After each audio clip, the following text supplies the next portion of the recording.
Assalamualaikum warahmatullahi wabarakatuh. Kami dari kelompok 7 ingin memaparkan materi kami tentang hadis dari segi kualitasnya.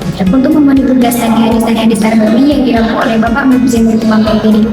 Baik, izinkan kami memperkenalkan diri kami terlebih dahulu. Perkenalkan, nama saya Senat Surul dengan nomor NIM 222-110-722 dan ini rekan saya. Nama saya Uswatun Hasanah dari kelas Matematika 3. Saya dari kelompok 7 yang akan membahas tentang hadis ditinjau dari segi kualitasnya. Hadis menurut bahasa yaitu sesuatu yang baru. Sesuatu yang baru itu maksudnya menunjukkan sesuatu yang dekat dalam waktu yang singkat. Hadis itu berarti berita atau sesuatu yang diberitakan, yang diperbincangkan dan dipindahkan dari seseorang ke seseorang. Sedangkan hadis menurut istilah syara itu hal yang datang dari Rasulullah SAW, baik itu dari ucapan, perbuatan atau pengakuan takdir. Kemudian hadis ditinjau dari segi kualitas sanad dan matan itu terbagi menjadi dua. Yang pertama hadis makbul. Hadis makbul itu hadis yang memenuhi syarat-syarat qabul yang diterima sebagai dalil hukum atau untuk beramal dengannya, yaitu sahih dan hasan. Kemudian ada hadis mardud. Hadis mardud sendiri kebalikan dari hadis tersebut, hadis yang tidak memenuhi syarat qabul yang tidak diterima dalil hukum untuk beramal dengannya, yaitu dhaif. Hadis sahih sendiri yaitu secara bahasa itu berarti sehat, selamat, benar, sah, dan sempurna. Adapun menurut pendapat Mahmud At-Tohan itu mengemukakan secara bahasa definisi sahih adalah as-sahih itu lawan dari sakit. Suatu hadis dapat dinilai sahih itu ada beberapa syarat-syaratnya. Ada syaratnya, yang pertama itu rawinya bersifat adil. Terus yang kedua ada sempurna ingatannya. Yang ketiga syaratnya yang tidak putus. Yang keempat hadisnya tidak berilat. Dan yang kelima hadisnya itu tidak sah atau janggal. Rawinya bersifat adil, atau yang dimaksud adilnya seorang rawi itu ada beberapa ulama memberi catatan bahwa seorang rawi itu bisa disebut adil bila memenuhi syarat-syarat.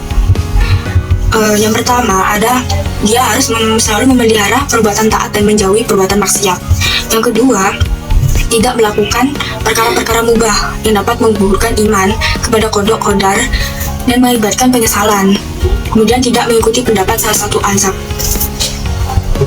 yang bertentangan dengan dasar syara. Terus sempurna ikatannya atau kuat ingatannya. Yang dimaksud kuat ingatannya atau dabit itu orang yang kuat ingatannya itu berarti lebih banyak daripada lupanya dan kebenarannya itu lebih banyak daripada kesalahannya. Dabit itu sebutan bagi perawi yang terkumpul dalam beberapa hal yang tidak lupa.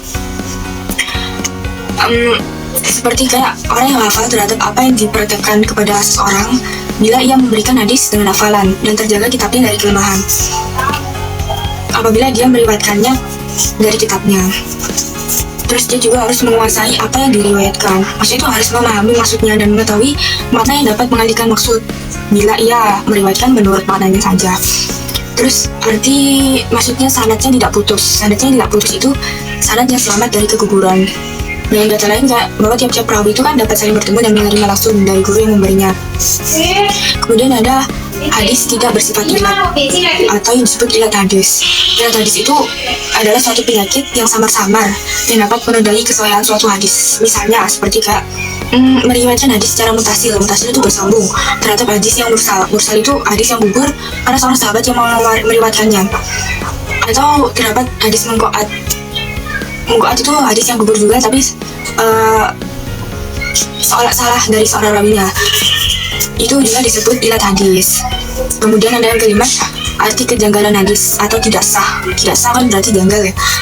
Itu terletak pada ketidaksesuaian antara hadis yang diriwayatkan oleh rawinya yang makbul, yang dapat diterima perawinya, dan hadis yang diriwayatkan oleh rawi yang kuat daripadanya.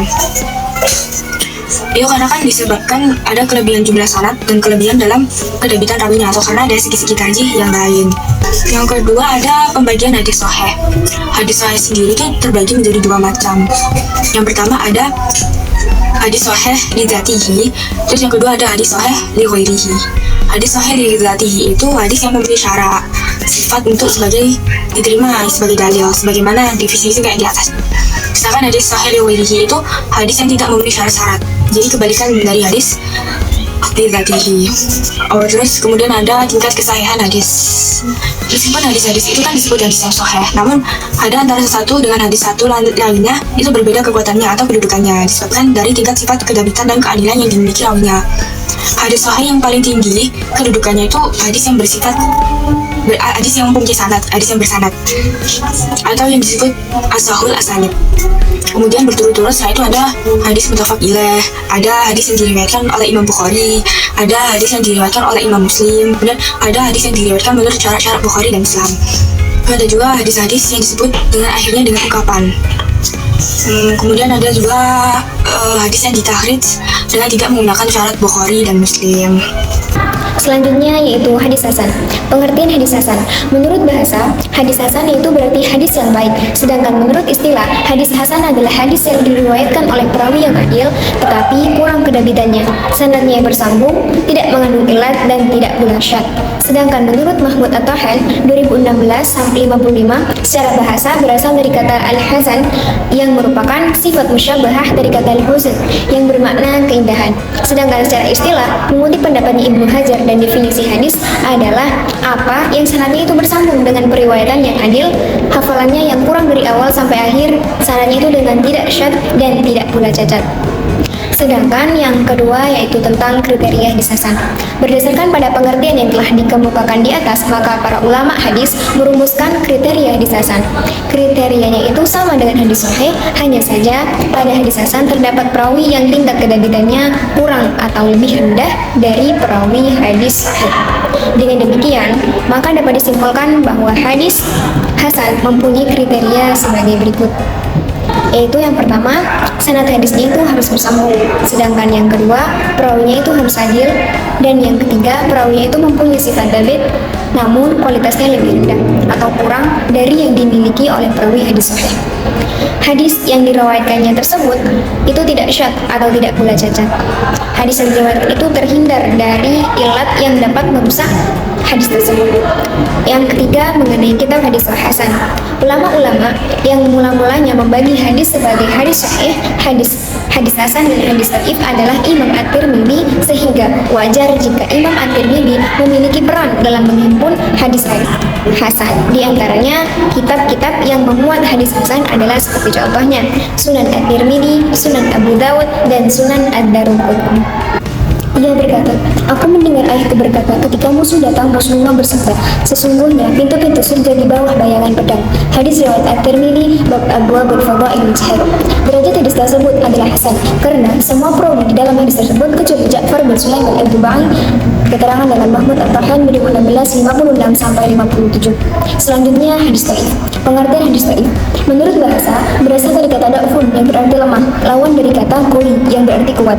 Jadi, hadis dhaif berarti hadis yang tidak memenuhi kriteria hadis hasan. Mahmud At-Tahan 2016-76. Adapun menurut Mana Al-Qattan 2004-129 mengenai hadis dhaif adalah hadis yang di dalamnya tidak didapat syarat hadis sahih dan tidak pula terdapat syarat hadis hasan. Sedangkan secara istilah, hadis dhaif yaitu yang berarti apa yang sifat dari hadis hasan itu tidak tercampur atau tidak terpenuhi dengan cara hilangnya satu syarat dari syarat-syarat hadis hasan. Selanjutnya ada kriteria hadis dhaif. Kriteria dhaif itu adalah di mana ada salah satu syarat dari hadis sahih dan hadis hasan tidak terdapat padanya atau tidak terpenuhi padanya, yaitu sebagai berikut. Sanadnya itu tidak bersambung. Yang kedua, kurang adil perawinya. Yang ketiga, kurang kedabitan perawinya. Yang keempat, ada syadz atau masih menyelisih dengan hadis yang diriwayatkan oleh orang yang lebih suka, maksudnya dibandingkan dengan dirinya. Terus ada ilat atau penyebab samar dan tersembunyi yang menyebabkan tercemarnya suatu hadis sahih tersebut, meski secara zahir terbebas dari cacat. Yang selanjutnya mengenai kitab hadis dhaif. Di antara kitab-kitab yang memuat hadis dhaif adalah seperti contohnya Mu'jam Tabrani, terus ada Al-Afrad karya Ad-Daruqutni, terus yang terakhir ada Hilyatul Awliya karya Abu Nu'aim. Selanjutnya yang terakhir mengenai pembahasan terakhir adalah pembagian hadis dhaif. Hadis dhaif dapat dibagi menjadi dua kelompok besar.